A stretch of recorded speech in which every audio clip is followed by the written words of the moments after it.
Welcome back to the another dry run. This is episode 21, so 10,000 hours till you master something, and it's episode 21. But anyway, Yes, yeah.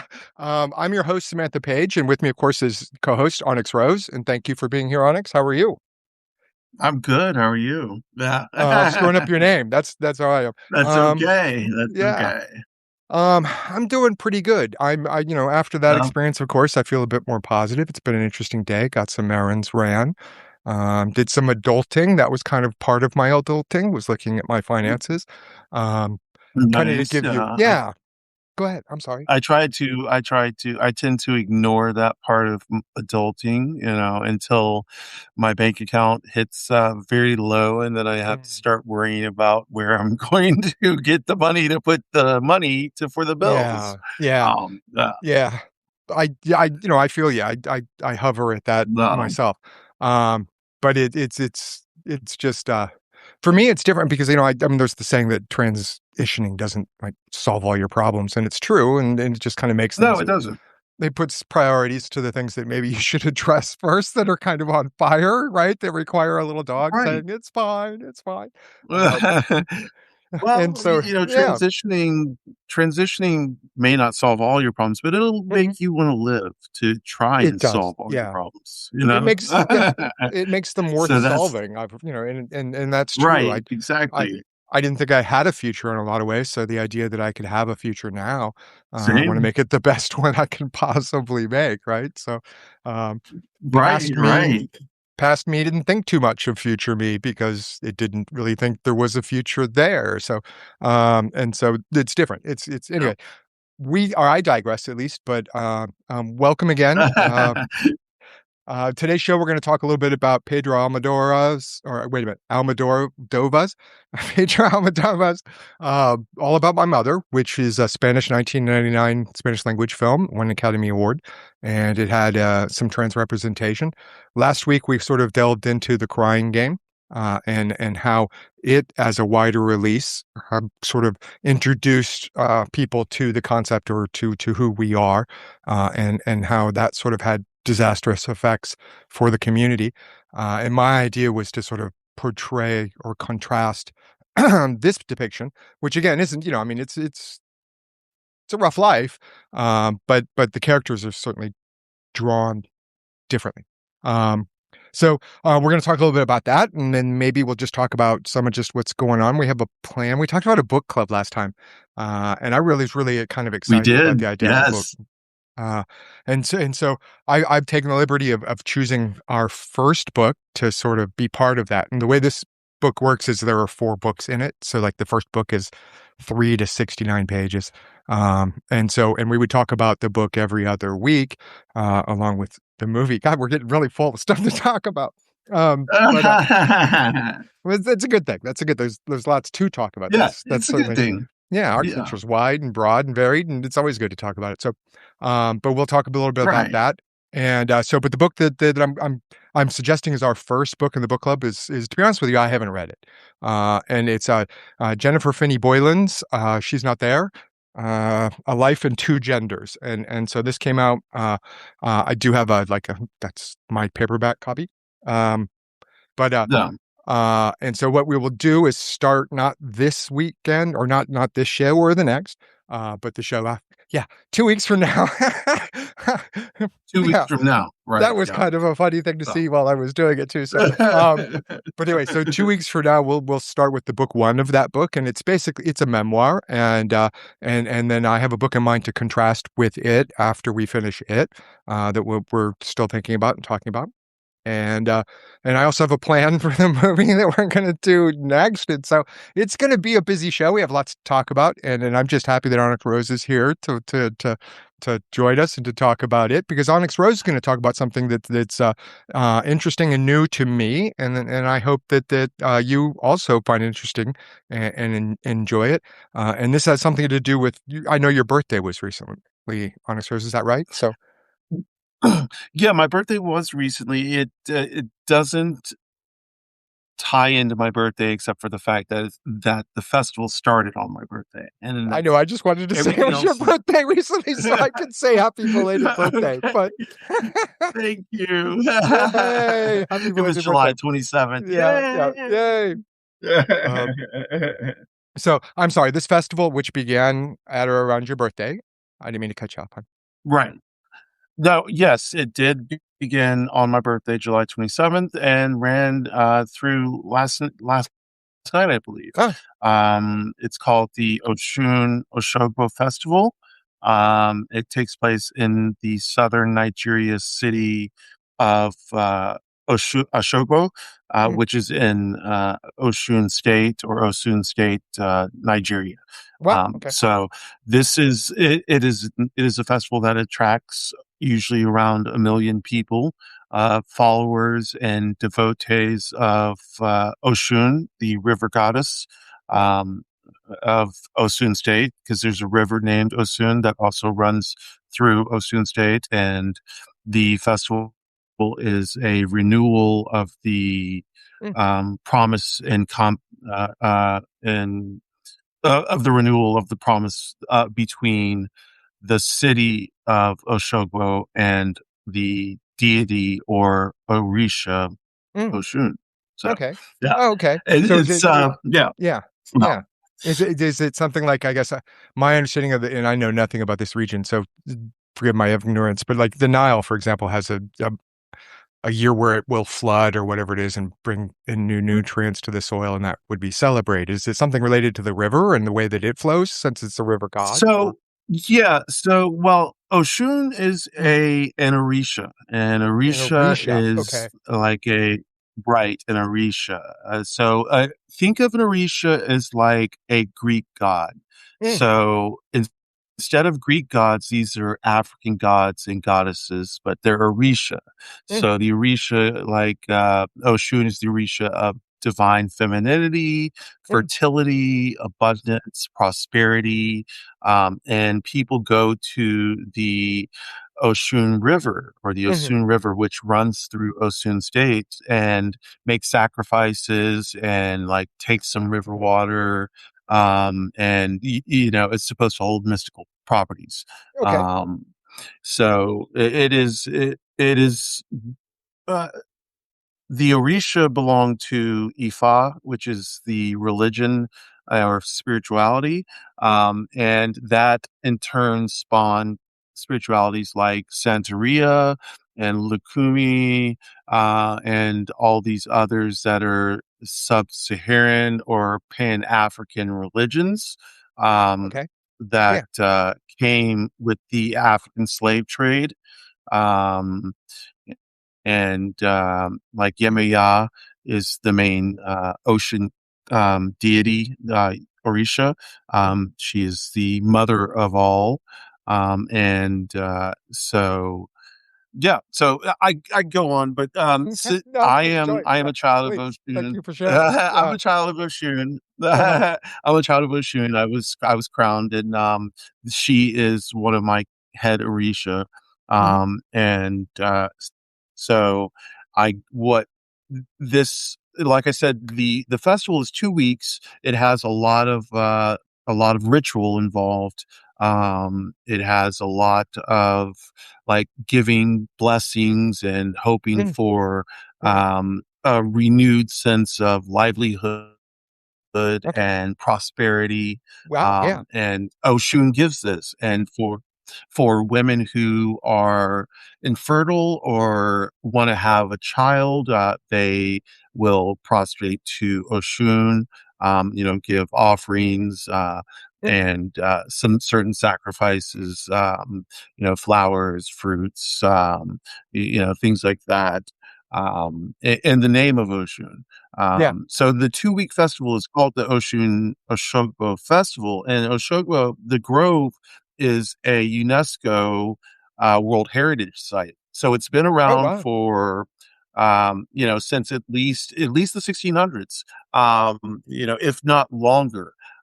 It went into disrepair. People started stealing the statues and Mm, all this because it is a grove. It's deep in the forest, And so they have all these little like spots and like all these statuary dedicated to different Orisha. Poachers would go in and steal all the stuff. So in the 40s or in the 50s, a woman, an Austrian woman, came in and started dedicating space in Mm. the grove, and Mm. this Austrian woman became such a big deal that she became an Orisha too. Oh, Um, wow. you Wow. know, right, right. So she ascended to the status of Orisha. Mm. Um, there, a lot of the Orisha were actual people, like Shango, Mm. was a person. Oya was a person. These were people who were legendary in leadership or whatever made them their particular brand of Orisha, and Yeah. they were elevated. Um, Mm. so the festival just is a renewal. Every For 2 weeks every year, devotees come from all around the world to celebrate and to renew the spirit of Oshun within themselves and for the city, and blessings. So yeah, So it's kind of, is it it's a really like a interesting. There's a lot. pilgrimage? Is it like a pilgrimage where Is they Yeah. you sort of, So as part of the well. heritage you have to go, or is it? So yeah, a lot of people do. Yes, it's Mhm, kind of mhm. when people think of Mecca for Yeah. Oshun, people would think of Oshun Oshogo. Yes, Okay. it's akin to Mecca. Yeah. Mm. Mhm. So it is. Unfortunately, I can't go Yeah. because because I'm trans. Oh. And yeah, so it's kind of strange because I like there is a very big faction within the spirituality that does not like trans people, does not like gay people, does not like any kind of queer people at all. Mm, and that seems, I And don't mean to, I mean, just given the area of the nation, or not the nation, and also in the area of Africa, there's a lot of Christian influence also, is my and understanding. Islam, yeah, Yeah, and yeah, Islam, yeah, yeah. yeah, So yeah, and they there is there are anti-gay laws on the books. mhm, So I can't step foot in Nigeria, yeah, especially not to, yeah, no. So but I would love to go. Instead, what I'm relegated to watching things on YouTube and TikTok and things like that. Um, yeah, but mm, yeah, it is a pilgrimage, and mhm, there's a lot of stuff that goes on. People sell things, and it's a festival, and it's a lot of yeah, fun okay, from what I can tell. And it's yeah, also very spiritual. okay, So yeah. wow, okay, and so, and then again, this the religion itself was what again? I'm so sorry. The religion is Ifa. Ifa, okay, and it's Yeah, primarily Ifa, in IFA. and it's primarily of what area of Africa? Um, So it originated in southern mhm, Nigeria. okay, But, because of the slave trade, mhm, it spread to Brazil mm, and Cuba mhm, and Jamaica and Louisiana mm, and, where they practice voodoo. But yeah, voodoo is, an offshoot of Ifa as well. oh, wow, So like Santeria is an offshoot, Candomblé is an offshoot. It's according to which part of the which countries and which part of the mm, world the mm, slaves were taken to, the ah, enslaved people were taken to. okay, And those enslaved people brought their religion, mhm, the mother religion, over with them, but they had to syncretize it with saints, like mm, Catholic saints, so okay, that mhm, because slave masters didn't want them to practice their religion or right, spirituality, so they syncretized them with saints. So those saints represented Orisha. yeah, So, and I don't remember the saint of like Saint Oshun. mm, I don't remember Saint Bernadette. It maybe I don't remember mm, 100%. But yeah, so there is a saint associated with Oshun. okay, But yeah, so Oshun if is. I Go didn't mean ahead. to, no, I didn't mean to interrupt you. So, but No, just so I good. understand, I want to make sure I understand. They would bring this religion from where they were taken from, and then they had to sort of code it to the religion of where they ended up, and Right. sort of hide it Exactly. underneath, so that it could be still conveyed with two meanings, so to speak, or whatever you might want to say. Right. So, is that Exactly. Yeah. yeah? Okay. Yeah. That's Okay. exactly how it is, and Mm, now, but the religion itself, the spirituality itself, it's composed of a lot of things: hmm. divination, mathematics, astrology, astronomy, Wow.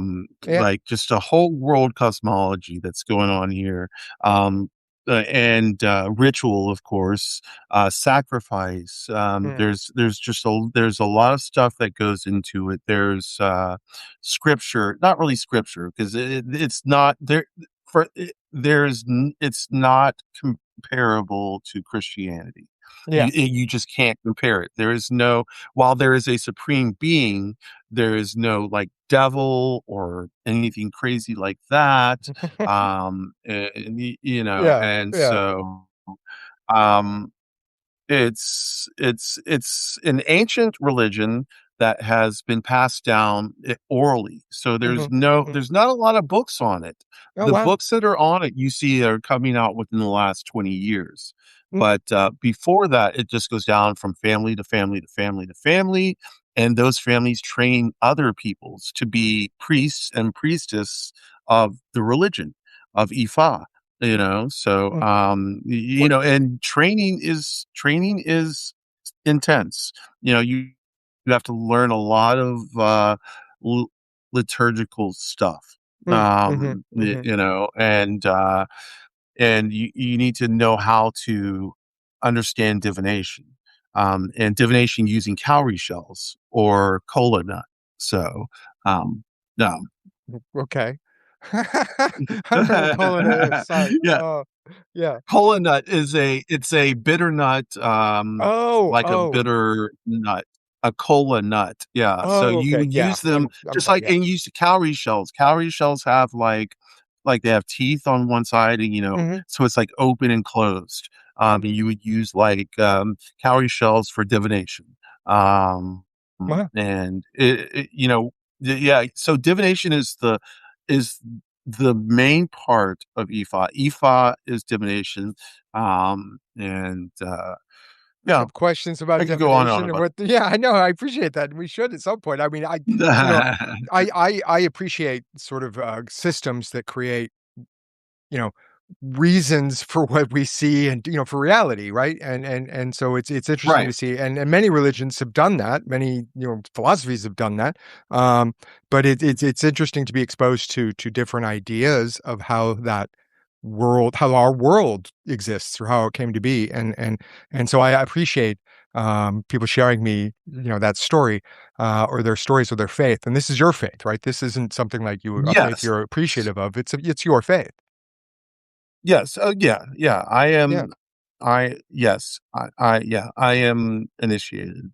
Yeah. So So yes. that that It, makes the sharing all that it's much lot. more important. So thank you for sharing. Yeah. I Yeah. appreciate that you Yeah. care so I much. can. So yeah.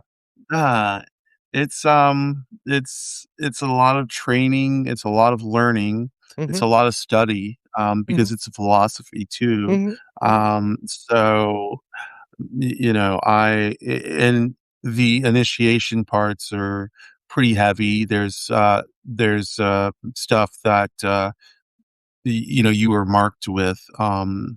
upon coming in. Oh, wow. So I have Not what's not called a an fan ODU. of systems that No, I have something that's called an Odoo. Everybody has an Odoo Oh, that, do? Okay. rules their life, Mm. and so yeah, so mine creates my destiny. Okay. It is like Ifa is about alignment. Just Mm. like trans people are aligning themselves, Mhm. Yes. Ifa, it's about alignment as well. Oh, wow. Okay. So it's Yeah. yeah, That's yeah, special. Okay. I appreciate that yeah, analogy. So thank you very much for sharing that. And I would yeah, like to learn more. So maybe we can talk about this, on other shows and in future shows. yeah, Um, definitely. because like I said, I do appreciate you sharing this aspect of your life. Autumn had her side too. She had a spiritual side that I was unfamiliar with, and it was new to me, um, and I enjoyed what she was willing to share because she liked to keep a little mystery. So she was kind of like, "You're not ready for that," which I kind of appreciated. Well, Um, yeah, there are actually some things that are oath bound because I yeah, actually like there are things that I can't say that are oath wow, bound in both yeah, Ifa and uh-huh. in Wicca because Mhm. I'm a priestess in Wicca too. Oh, So information wants to be and free, so I'll get it out of you. No, yeah, yeah, no, no, that I'm is kidding. oath bound and not going to be coming out of my mouth. I know, and it was rude of me to even suggest I could. I apologize. I was just trying to be funny. It wasn't very funny at all. No. My fault. Yeah. And this is kind of as this is a horrible transition. I apologize, Onyx Rose, because you were sharing something No, so personal. But I'm moving now, I guess, in a way towards like the movie itself, and one of the let's things do that it. I find interesting here, before we get into the movie that we're going to talk about, is that the way that Autumn and I did this, uh, is that she would come over on Friday night and we'd watch the movie together. And there'd be lots of Okay. breaks to do certain things, and so an hour and a half movie would turn into a 6 hour night. Um, and Right. But we'd talk about it, and we'd have a chance to sort of like bounce off things, and that made when we did the talk about it at the time of the show, somewhat more comfortable. Which they're not more comfortable. I'm going to say different, because this isn't uncomfortable. I'm not trying to say that.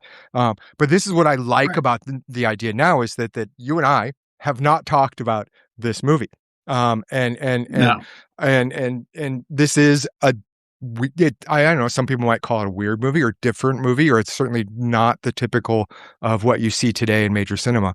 And Pedro Almodóvar has a certain language in the way he directed films, especially with use of color. And there's a lot of that. I don't know. Did you see the way he used color? I did. It's kind of an art house type film, you know? Yes, very much so. I get like a very art house vibe. Yeah, yeah. And so those who may be unfamiliar with the film, it's a 1999 film, and it is in a way the title is just sort of deceiving, but the movie itself does touch on that. There's a nice little quote at the end of the movie that Almodovar, Almodovar, I said it once right. Darn it, I'm going to get it right by the end of the show. Um, but there's a quote at the end of the movie that kind of gives his little summary of it. But for those who haven't seen it, I'm going to explain a movie to you, which is going to be horribly boring, and I apologize, but there's a reason it's in this list. And as we mentioned, or I mentioned earlier, um, last week we talked about the crying game. And the idea that for some people, trans people were introduced to them through that scenario of a relationship being formed, love being formed, and then surprise, there's a lady dick, and the way he reacted to that violently towards her, and No. then the retching became sort of something that was used in film, certainly through the remainder of the 1990s. And so here at the end of the 1990s, and we skipped a very important movie, and there's a reason we skipped it, and I won't even mention why or when, but there is a movie in between that is important, and specifically towards the trans man experience, if I could say, or possibly. No.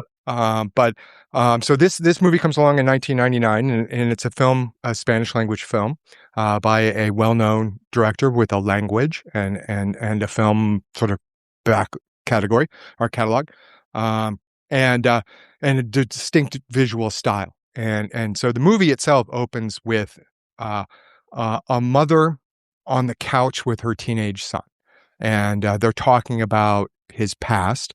And we know from this conversation that she's an unwed or single mother, and that it's his birthday, and that he has a fascination with a certain actress and with a certain play that's being presented in Madrid, where they live. And so um, during this conversation on the couch, we learned that the secret is who is the son's father, and uh, and over the course of what happens over the next 15 minutes of the movie or so, which is also very tragic, is that they then go to see this play, uh, and they're waiting outside. It's kind of rainy night in the city, and they're waiting outside by the stage door to get an autograph of a woman who will show up later in the movie, who was the main actress in this movie. And in that moment, while they're together talking, she resigns herself to tell the son the secret. And when they get home, when it's not so rainy, she will, come clean on, so to speak, the back story, the history, and who his father is. And then the actress comes out. He runs to the car. He wants to get the autograph. He's got his autograph book. He's kind of knocking on the window. The actress sort of only briefly sees him, and then the car pulls away. There's some sort of interplay with another older famous movie, the play that they're putting on. But we got into that in a second. I forget. I've never anyway. But and in that chase, he decides he's going to chase her down to hopefully catch her because he knows that she saw him, and in that, he's then struck by another car and killed. And 17th birthday, and the mom is sort of, there's a passage here where we find out what the mother did, where she works in sort of like an ex-actress or an actress in organ donating program, where they put on sort of PSAs about organ donating, and she will play the grieving family member. And so now she's having that situation that she portrays now authentically delivered to her, and it's heartbreaking. But Right. but the Right. what we and I'm sorry. And so in all of this, again, is told in wonderfully stylish color. There's just color everywhere. And it's gorgeous. The movie is gorgeous. Um, but she then makes a poor decision with tracking down people with donating, who the donors were, and she decides she needs a break. I'm going to go with that. And so she goes down to Barcelona to assign, to tell the father what happened. And the father, we understand, may not even know that they're a father. And then the movie opens sort of into what Barcelona is. And I love the motif of going through the train. So you go like rebirth kind of thing as she when she goes from Madrid to Barcelona. And later in the movie, they'll show her going through the tunnel again. And back when she goes back to That's Madrid, yeah. into the darkness this time. But anyway, but it's when she gets to Barcelona. So when I first saw this movie, it was a long time ago, but I remember it was a period of my life where seeing movies was a luxury for me. So I would read Roger Ebert's reviews to kind of get an idea, No. because he wouldn't give the whole movie away, but he'd give an idea enough to where you could understand, is this worth my limited funds to go on this date night? Right. And in doing so, I would read these things in a catalog, certain ones. Okay, maybe that's not a date night movie, but it's definitely one I want to see if it comes on a cable or something like that, right? Or it comes out on DVD. And so, and those, I would backlog a lot of those. And this is one of those movies that I got to see later. So I was somewhat familiar with the director's work, although I couldn't name you other titles or when I saw those other movies. I was just sort of like aware of them. But I remember reading Roger Ebert's review on this movie, and his description of Barcelona when the mom, what's her name again? Mandela. Is it? I believe it's Manuela. Manuela. Manuela, the mom. Manuela. Eminem. Manuela, the mom. In case I screwed up again, we know who we're talking about because I said Eminem. But Manuela, Right. the mom, goes to Barcelona. She's in a taxi cab, and she's searching for where she could find the dad. And Roger Ebert describes this scene as somewhat Fellini-esque, which is kind of a film director, Italian film director, who, of fantastical sort of craziness, which is unfortunate because I've seen areas like what's depicted in this aspect of the movie myself, and it's not that unusual. But Fellini-esque is what we'll go with for those who may not be too sure. But it's just basically a place where there are a bunch of prostitutes who happen, some of them to be trans and some of them possibly not. And the cars, and it's a pickup area, and she's circling through, and the cab driver is obviously nervous about being in this environment, and then No. yeah, and Manuel is like, just keep going, where she's paying, looking for the, we're not really exactly sure who she's looking for, but and then she sees someone being attacked, and she stops the taxi Right. cab, and she gets out of the taxi cab because she not only sees the attack, but also recognizes who the person apparently is that's being attacked. Um, and runs out there to offer assistance, and that's then the taxi cab immediately takes off. But that's when we learn a lot in that scene. We meet a character who's I'm going to go with unflappable, and that's why she's so appealing to me. Because no matter what's going on, even in Right. this instance where she's just been attacked, she doesn't react with victimhood. She doesn't attack with fear or pity. She is unfucking flappable, and that will later Right. on show later on when she gives a speech. But that character, Gado, I is get a out. trans character portrayed by a cis actress, but and in contrast to the Crying Game, where we know who she is right off the bat. The secret here that we've learned is, of course, that the father is a trans person too. But Right. so we're still a secret. We moved on though, that the secret Right. is no longer about our private parts. It's what our private parts can do. So Right. I mean, it's still tangentially related, but it's so. Right. But at least we get a good character who's got some some just. She is unflappable. She lights up every room, and she comes in and she doesn't take any crap, and she doesn't care, and she knows who the fuck she is. Pardon my French. I've done that now twice. But so, and what we go from there is into a very chaotic movie, a chaotic movie about family, though it's found family. But they're the lifetime kind of lessons that you go through: loss, grief, unexpected childbirth, struggle with relationships and addiction, illness. All of those things get wrapped up into the next hour and a half of this extremely colorful movie that's extremely well acted with wonderful characters who have sort of quirks, but are also very, very full, and have their agency, for some, for most, in terms of what you might think of agency. At least they've made the choices of their own for the most part. Um, and Aguado's speech is about that agency. In fact, when she gives her speech about, yeah, I had this done and it cost me this much money, and I had this done and it cost me this much money, but authenticity is what's important, and that's what she's struggling to the idea of being authentic. And then the beauty comes from authenticity, and authenticity isn't, it may be faked or purchased, so to speak, on the surface, but it's authentic to who she is, and it grounds that and to a core of authenticity and truth that she gives this speech about. It's a very short speech. She sort of ballsy takes the stage. They have to tell people in the audience that the play has to be canceled, and so it's a hostile audience. They're likely to be feel cheated, and she goes out there and gives a one woman show essentially, which is Right. about her authenticity, about who she is, and what makes her who she is, and it's well received, at least in terms of the movie.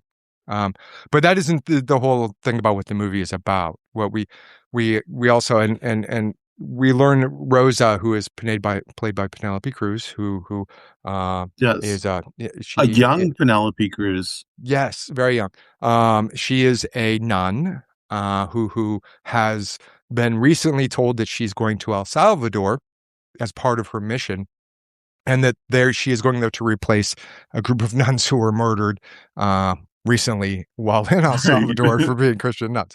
So, so she has that on her mind, and we also come to learn tragically about her more as this story interweaves these women's lives, and and her particular story is that she has tied also to Manuela's life by virtue of the fact that we learn that Rosa is also pregnant.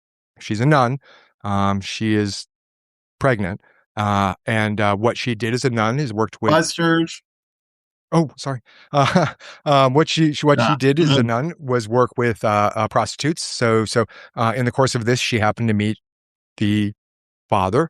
So we're learning a little bit more about who the father is, and is pregnant from that relationship. And we also come to find out that not only is she pregnant from that relationship, but she also has AIDS, in addition to that. Uh, Meanwhile, Manuela finds a job with that very same actress, which is a little kind of way to sort of tie in that aspect Right. of the grief aspect of what's going on in her life. Um, so she gets a job being sort of the personal assistant to the actress Rosa, who plays the actress her son Esteban wanted to get the autograph of.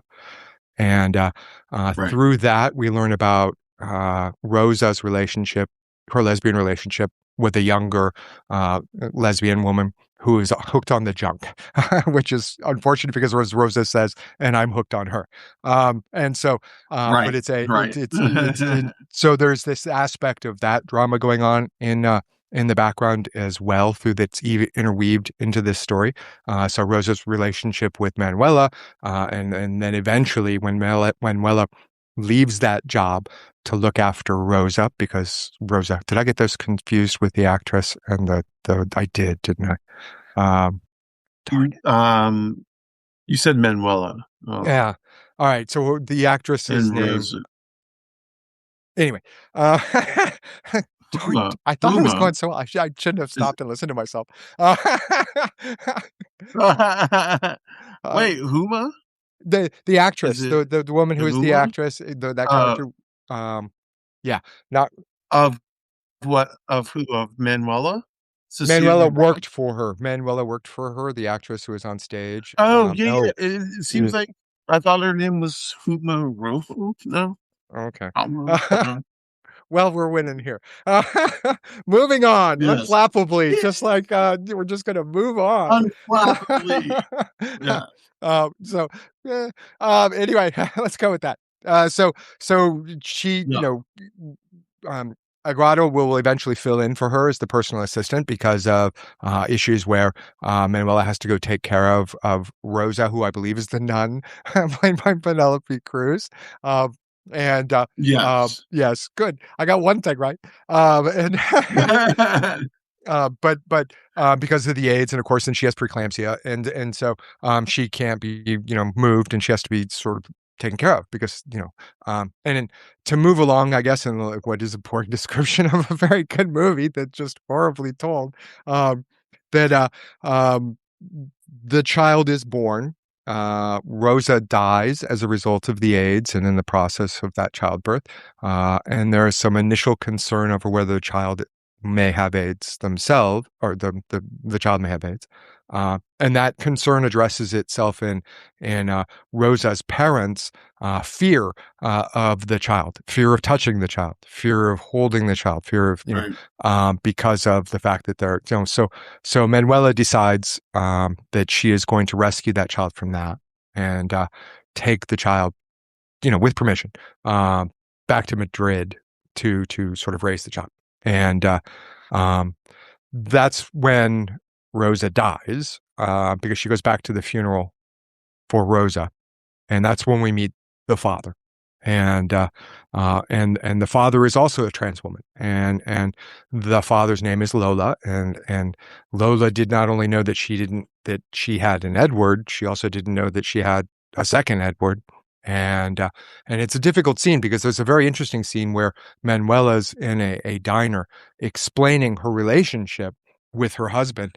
And how it occurred through her perspective. And of course, and it's an interesting scene because she's talking about him while knowing she's a she. So, but her frame of context, her Right. relationship with him was premised on the pre coming out, the closeted version. And so she frames that in a way that gives that experience. She'll say things like, "And then he got tits that are better than mine." And but she's not saying it hostily. She's just saying it as Right. justification for why the relationship eventually didn't work and why she took the child, or while pregnant left to later give birth herself.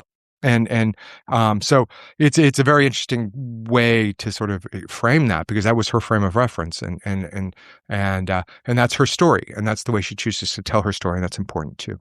But anyway, so we get to sort of the scene where they have their sort of the final sort of understanding where Lolo learns that she has had two children, one of whom is dead, and we learn that Lolo is dying too of AIDS, and there's sort of a I don't necessarily want to say that um, they reconnect, although they do in a way, because the later scenes in the movie, they're almost close to the end when the mother sort of sees them and why she wants to take the child away, of course, is when she brings the baby to see Lola. And the mother just happens, Rosa's mother just happens to peek through the window and see them, together with the baby, and that was part of the reason why she gets sort of upset. But uh, so we learn about sort of that aspect of their relationship in a sort of I don't want to say absolution because I don't think it was deserving of absolution, but it was I don't think that they deserved it. I think that there were some penance that needed to be and they maybe were paying it through the AIDS. I don't know, uh, but there was a sort of an understanding achieved between the two women, but again, the reason I offered it up is because of the fact that it introduces Zagrado, who the unflappable Zagrado, versus the character in A Crying Game, who was very much not that. Um, Right. and so we had two different extremes there. And then though I've done it no justice in the fact that I mean, this is a fantastic film director who won an Academy Award for this movie, and In a BAFTA and yeah, like yeah, I a mean, con. and it's not the first awards they've ever won, believe me. And so they've, Right, right.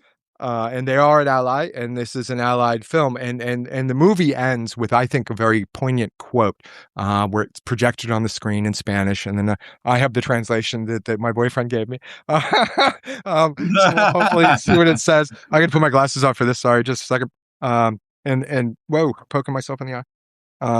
It banging things. I move things around, and so no. So the quote ends with, "To all actresses who have played actresses, to all women who act, to all men who act and become women, to all the people who want to be mothers, and then to my mother." And that's the closing quote that's projected over this dedication of the film.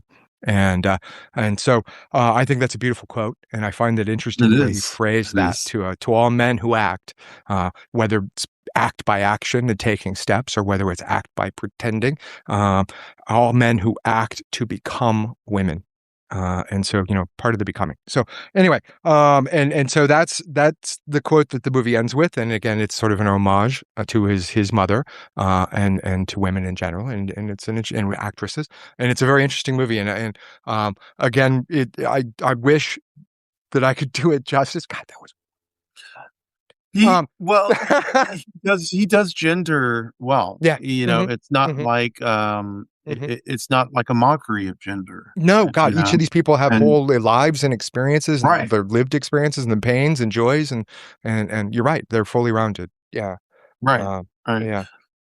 Uh, And then I think I read something where it said like one mhm. of the premises was like found family. Yeah. Family is where you find it and hmm who you find it in.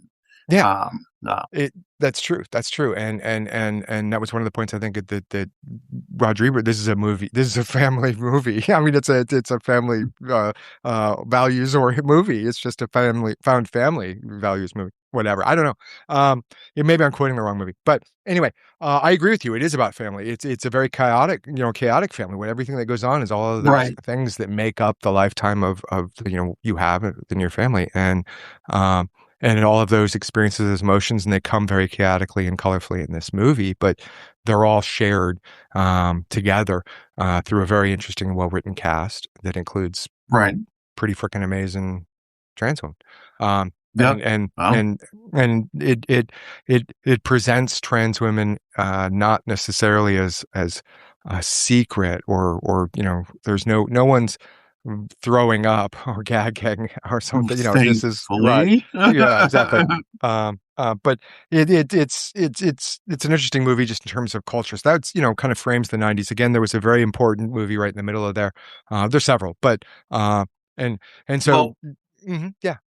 let's mention the movie. Okay. The movie Sammy's talking about is Boys Don't Cry.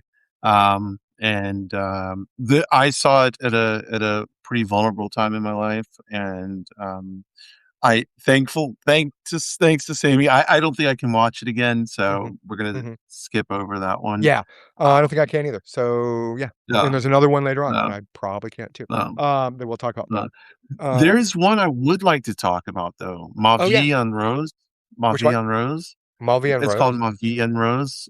It's My Life in Pink, and it Mm. came out in I think 1996 or 1997. Oh wow, yeah. It's a French language movie, Hmm. but it does deal with it has Yeah. deals with trans people. Yeah, Mhm. And so, M Butterfly also came out in there that time period too. Dude, I've chosen to skip yeah, that one and not really go into that because that's the.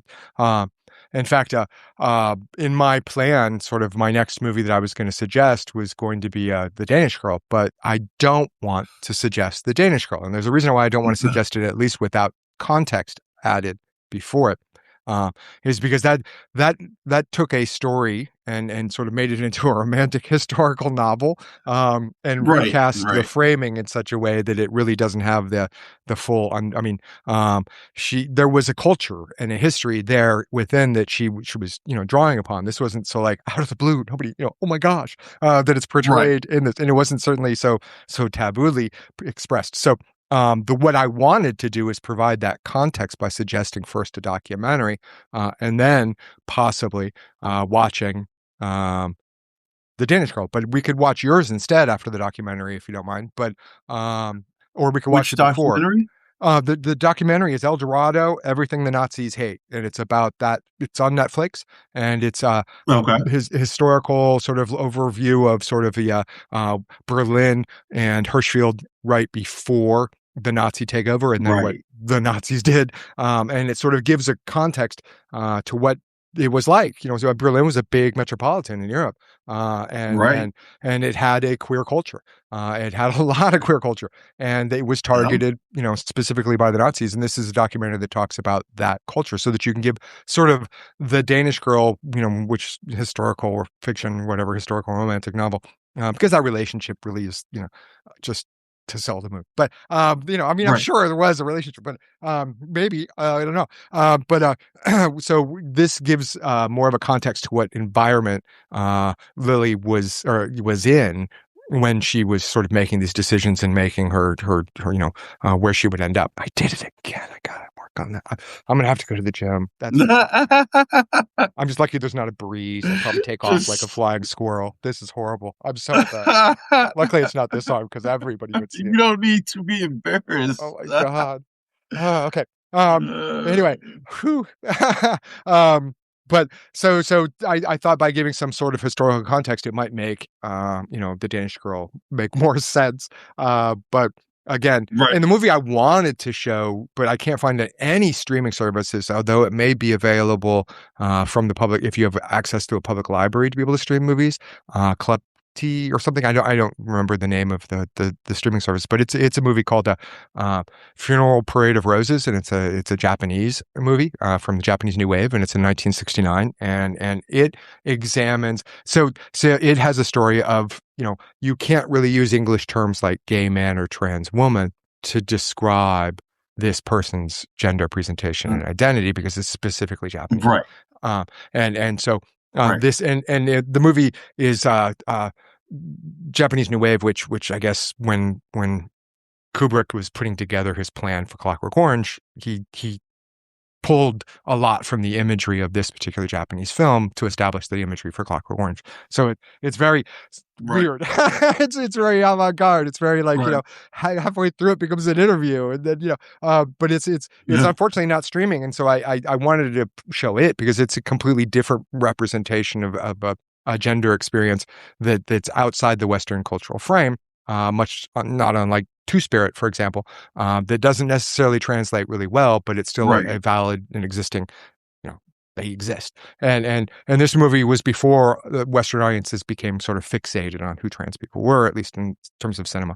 In any event, I can't find it. So Uh, there's a movie that you can find on your own. It's called again Parade Funeral of Roses. And it's dark. It gets dark, but it's Japanese avant-garde movie and quite good, quite stylish. But instead, we're going to do the documentary because I can't get that on the streaming services. So we're going to do the documentary. I'm not going to make you sit through Beyond Valley of the Dolls because it's only about trans people at the very end, and it's a horrible scene, and it's quite frankly a horrible movie. I do want to watch Ma Vie en Rose, though. Okay, Really, yeah, Ma Vie en yeah. Rose. Have you seen it? No, Have you I have seen it? not. I'd love to hear it, to see it. Yeah, thank you for bringing it Okay. up. So why don't we do that Yeah, next then? It's in the '90s, so we'll stay in the '90s, and we'll do that one. it is in the 90s. It's 1997. Okay, Now yeah. it is not free streaming anywhere. I am Okay, looking right now. It's not okay. free streaming. Is it available on They do something have like it on Amazon? Prime. Okay, okay. Yeah, it's Uh, on Prime. You can get it on YouTube, uh-huh. Fandango, Apple. And it's a No. French movie, you Um, said? So we'll go hard. It's a Franco-Belgian drama. Oh. It tells the story of Ludovic Mm-hmm. and depicts Mm-hmm. the family life. So I don't Yeah. want to give any more away. So, No, no, but no, no, that's perfect. Have you it's seen it? Have you seen it? No. I oh my God. So I saw it, and there's this cinema used to be in Atlanta called Garden Cinema. Um, I saw it in the movie theater, and absolutely lost my shit. I mean, it was Oh. ugly cry. Oh. But that was, Oh. that Okay. was like gender stuff. So it was like ugly cry. And every time I watch it now, I do kind of, cry a bit, but, Mm. I'm gonna try not to this time. No, it's I fine. think I'm last up time I for a good watched it, it was cry. Let's pretty do good. it. I was Yeah. okay with it. Yeah. Yeah, Yeah. yeah. Uh. Like, to me, it's a beautiful movie. Mhm. No, Yeah. Yeah. no. So It's so like a I film, like, it's an art film. Yeah, no, we're gonna do 2 foreign language films in a we're a art film kind of podcast or Yeah. whatever this is. So yeah, this is no problem. It's no, it's good because I appreciate, I have my understanding of mainstream movies that have shown us. I grew up watching them. In the meantime, as I was growing up watching these movies, especially some of them, from the '70s that we did, like Dog Afternoon, etc. In the meantime, you could be watching a Barney Miller episode where they're dragging in a trans person to be put in the cell that they have in the background of the show stage, and have it be, a transvestite, and it'd be a punchline. So, we were shown in some of these, it Oh. wasn't just the movies, but there was this, sort of representation of us. We were always prostitutes. We were always punchlines, and we're always being arrested, or the cops were pumping us for information, or something like that. Well, let Go me ahead. tell you something about that. Yeah. Since speaking on that, one of the reasons why I didn't come out earlier was Hmm. because all I saw on TV Hmm. was like crazy ass representation of trans people, or not Yep. even trans people, Yep. transvestites.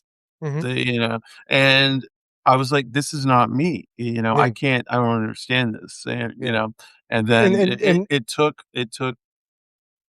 no, go ahead. Go ahead. I'm sorry, I didn't mean to cut you off, but I'm gonna cut you off anyway.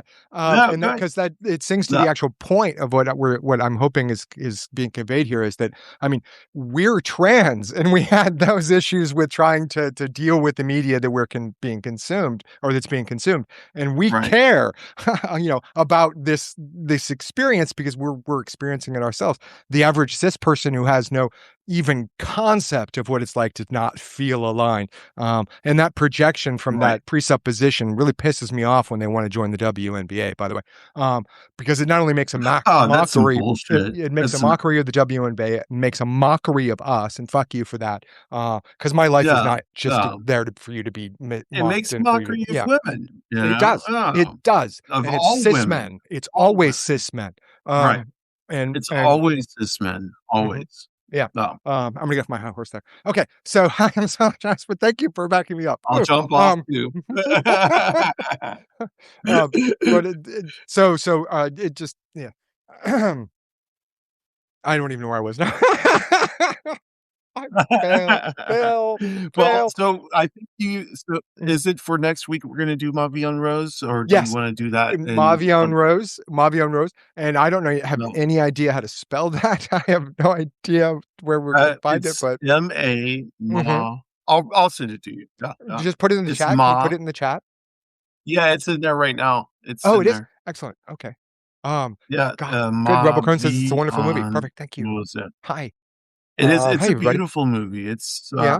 um, Okay.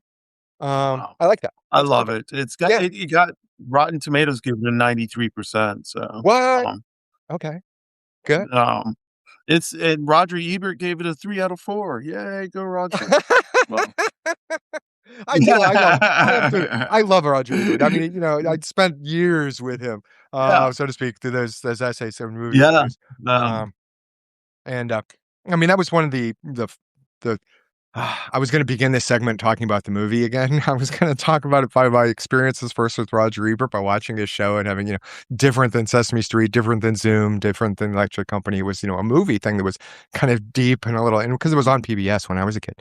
Um, and so, right. No, but I used a different training. I decided to go in a different direction, but now I kind of, anyway, uh, hey, I'm just babbling now. right. I'm sorry. Yeah, bounce back. No, it's okay. Bounce back to it. Like, what were you going to No, no, say no, no, about no, no. Roger Ebert? No, because Okay, it okay. was, Well, yeah. no, that's good. Let's talk the progression of movies. Are we gonna? So we're gonna do. First of all, we'll Mhm. just remind everybody we're doing the book, the first Oh, yes. 69 pages of. Yeah, book one Uh, of She's Not There, Jennifer Finney She's not there. Boylan's 1990 Jennifer Finney 2000. Yeah. Boylan. And it's a memoir of her particular Right. experience with gender, and I've chosen it because my understanding is that she writes in a very accessible and enjoyable way that helps the concepts and the experiences that she's expressing come across in such a way that are uh, understandable in a way that will make No. a good launch pad for further discussion of different books. And the book that I wanted to do next, though, would address one of the criticisms there might be with Jenny Finney Boylan's book, which is I was going to do redefining realness by Janet Mock, and of course she is a black trans woman, so and she grew up in more of an poverty situation, so her memoir would address that aspect and Is that more Janet Mock's multiculturalism. first book or second? That's a great question because I've not read, as I mentioned, I've never read either one of these books. So I'm looking forward I to it. That's why I'm really excited about this new project that you suggested. So let me do let me look do up do Janet what's the Mock's. theme music for I for think for Janet Mock's redefining realness. 2014? Uh, do, do, 2014. Okay. Yeah, yeah. Um, uh, I My, can't. I know she has two books, and I'm trying to figure out what the name of the second book oh is. well, we can look at that. That's wonderful too. Uh, I'm new. This author oh, is new to me. surpassing So certainty. Yeah. okay. So yeah, this Yeah. author is new to Oh, me. she's wonderful. She's Mhm. wonderful. Yeah. Yeah, and I've seen Jenny Finney Boylan talk a lot, and not a lot, but I mean, I've seen her, in promotion of the book, and also in just in promotion of her, and she's amazing. So I'm really excited about reading this book. Okay. I know she has a Substack, so maybe we'll have her on. I don't know. I can offer. I mean, I'll Right. ask. All they can do Hey. is say no or ignore Yeah. me. Yeah. But that would be kind of fun to read the Right. book and then maybe Right. have her on for a few minutes to talk about it. But anyway, uh, don't count Ah. on that at all. But I'm gonna, We're whatever. gonna shoot for the stars. Right, We're gonna right, shoot for the exactly. stars. Wow. Yeah. Episode 21, 10,000 hours to mastery. 20, yeah. This you could do stupid things like ask You know famous what people. Yeah. you know what book I found hard to read Uh, uh-huh. was Whipping Girl. Hmm. Hmm. Yeah. Yeah, that's a good one. Yeah, Whipping Girl was hard. It was just dense, Yeah. Yeah. a lot of it It's was pretty dense. and part of But me wanted to begin with maybe something that dense, but or maybe, yeah, Susan Stryker's wonderful history. But I wanted to maybe give a right. more personal account first before we maybe dropped into that. Uh, there is a shorter book if you're interested. I have it right here because I'm still reading it. But oops, a shorter book. I can't get that one to. Oh, my fingers are right. A short history of trans misogyny. Yeah, Okay, and this is yeah. by Jewel Schild Peterson. Of course, she's they are a significant writer of some regard. So, and whereas Whipping Girl is what is it, and then this book, A Short History of, is more about this is what it looks like in its institutional form. So, or in its working Yeah. form. And so There's they are one companion part books. in Hmm. there's one part in Whipping Girl that I Hmm. always post about where she asks where somebody asked her, what Hmm. is it about trans people that you find so beautiful? And she Yeah. says invariably it's always the eyes, Mm. and Well, because the yeah. eyes hold strength, Mm. Mm. Hmm. strength and determination and Yeah. passion, in order to do these, it's Mm. the building blocks of who we are. Yeah. I So it's my beautiful. It's a Yeah, beautiful no, passage. Yeah. yeah, no, I mean, it's an important book and it's important work and it is very dense and it's probably not the best way to join a book club you want people to be with. I mean, it's an important book. Don't get me wrong. Right. It's just, Yeah. uh, uh, if you want people to come back, don't start with a really big, thick, dense. Right. For Let's those not who get into that stuff just yet. Yeah. follow me for book club advice. Anyway, so yeah, we're gonna try that. There's a and then anyway, so we're gonna do next week a documentary. This is like homework. This is not the way I wanted to do this. Well, But wait, what documentary are you doing? oh yeah, no, I'm sorry. You're right. We changed. Gosh, let me Okay, so recalibrate. we're gonna do. Oh, let me settle. Let's go. Okay. Yes. All right. Time for a plan. Let's go. All right. Go, baby. Go. Okay, so we're gonna do Ma Vie en Rose, Hmm. the movie, Yes. which is My Life in Pink, Can't wait. Can't wait. and came out in 1997. It's a kind of art house type Mhm. movie, French language. Um, it's relevant to us. So Okay, I yeah, can't wait. Yeah, I'm mm, sure it that's is. all I'm I'm gonna sure it say is. about that. Yeah, no, Thank you. and then And and then the week after, the 2 weeks from today, we do She's Not There, the first 69 pages, or the yes, first part. yes, yes. Yes. Woohoo! Oh my god. I love it when plan comes together, as the saying goes. So, yes, perfect. So that's the show. I mean, how do we, I mean, That's the that's show. everything. That's the show. Thank you so That's much the for show, joining us. folks. Oh, um, so Onyx Rose, why don't you please do your wonderful, very active takeout so that we can okay. or send out? Yeah, they seem to cut this out in the little AI parts, but it's no Oh, trash. So yeah. yeah, they don't No ever do trash. this. No trash. No No trash. transphobia, Hmm. no racism, no Right. ableism, no Yes. sexism, Right. no homophobia. Then we're gonna add in no xenophobia, Hmm. no Islamophobia, reparations, Hmm. land back, no borders, fuck Trump, fuck ICE, Fuck and guys. fuck cancer. And fuck Love you, cancer. Autumn. Yeah. Yeah. Yeah. I love you, Autumn. That's very good. Thank you Yes, so much. I appreciate yes. that. I know Autumn would too. Well, Um, and so thank you all again for joining us. Another we did another one and we made it. But thank you so much for joining us and I really appreciate it. Um, and so to our allies, thank you so much for being our allies, especially in this difficult time. WNBA, I know yeah, that this is you're being attacked from basically from something that there are no trans women in the WNBA, except for the males, none, cis none. males who want to claim they are trans women to try and join, which is really just Right. disgusting. But to our allies, we really thank you, appreciate it. To transparents, God bless you. I know it's got to be difficult for you. I Yeah. know that you get this too, not just with the hate that's tossed at us, but the fact that they claim you're creating us when we know we're just part of the lottery of birth. But we appreciate your Right. love and your support, and I want to thank you. And of course, to siblings, you're loved, you're valid. You know all of this stuff, but siblings, we know. Yes. But you're loved, you're valid. Yes. We see you, and I hope you'll come back next week for another episode of another dry run with Samantha Page and Onyx Rose. So thank you so much. And if you see me in the comments, say hi. Otherwise, I'll talk to you later, Onyx Rose. Okay. All right. Love you all. Yes. Okay. We'll talk later. Bye.